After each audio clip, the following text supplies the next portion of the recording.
Well, as we played against Dayton, the last 10 minutes we didn't score the basketball that well.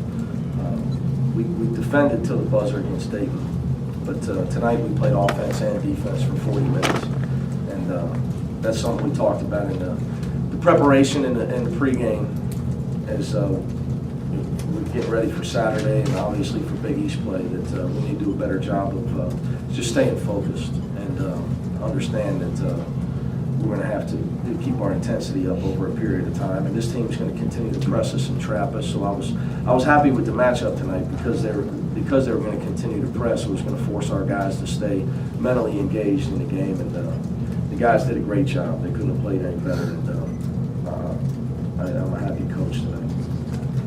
Is there a shot Bishop ever going to miss a shot? Not if he keeps listening to me. I promise you a funny answer. No,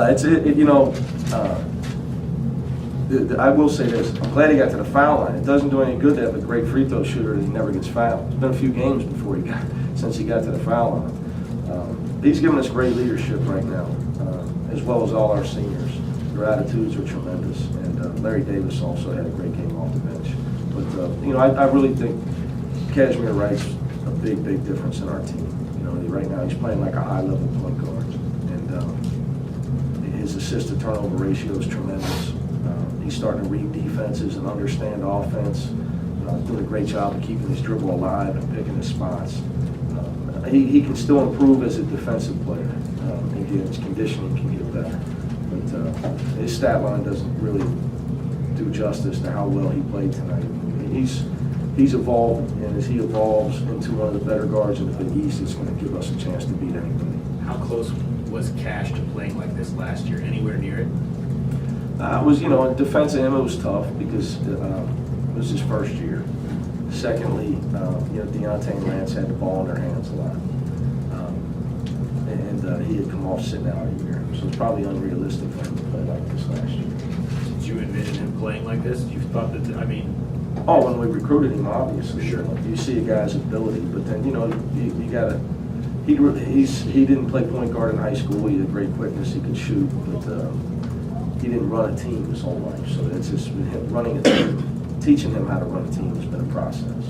But he's growing up as a person, and that's one thing Oscar Robertson always talks about. Just since I've met him, when guys grow up off the floor, it translates in maturity on the floor, and it affects their play in a positive way. And I think you see that with a lot of our guys, but Cash is great. Do you have any sense that the community is getting excited about this team at all? Or I don't leave my house much.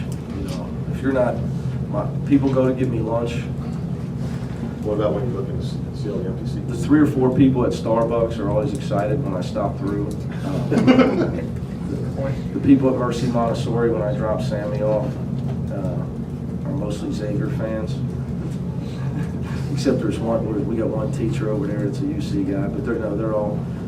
In all seriousness, it's for me and for our team, we stay focused on winning games, getting better, make sure we continue to improve, worry about stuff that matters.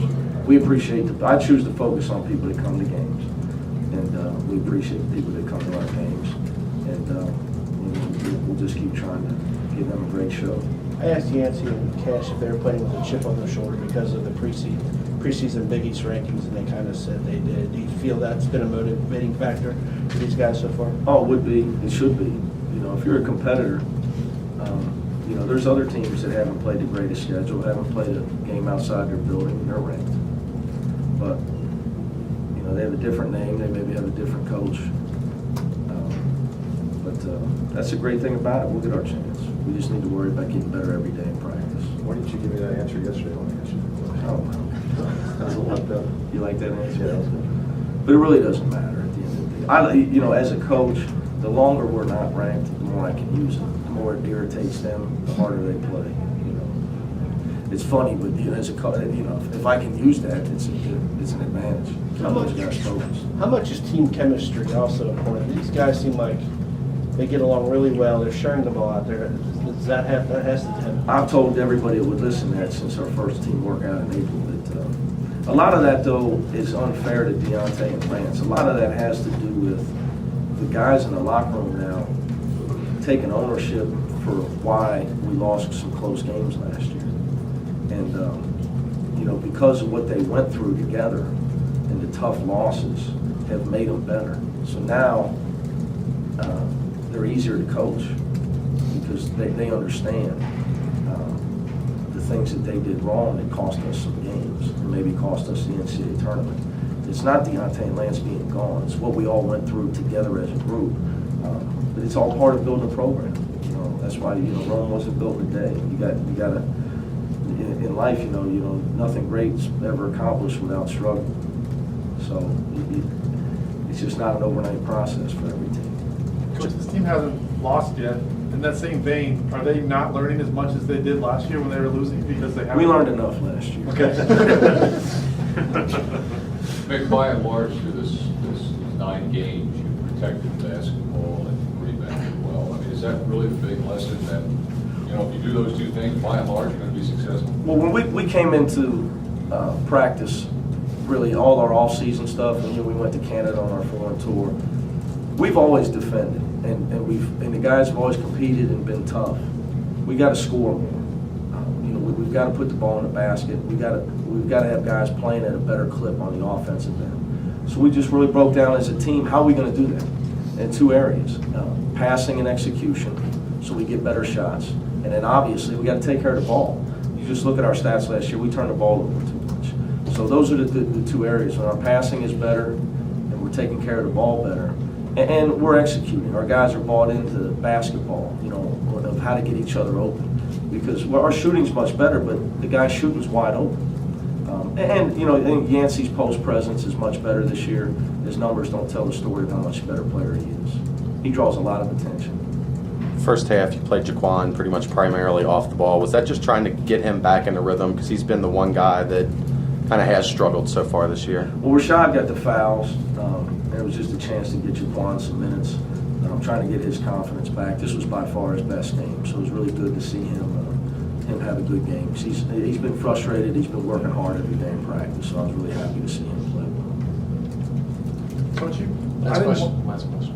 I didn't watch you when you were previous to Cincinnati, but everyone said you were great at pressing the ball, full court pressing. Yeah, I mean, I've always been a big proponent of pressing, but you know, you got to have a certain type of roster to press. When you first got here, No, when I first got here, you didn't have the numbers. Was that frustrating for you? to say we didn't have numbers when I first got here would be the understatement of the night. I think I'm leaving on that one. Thanks, guys.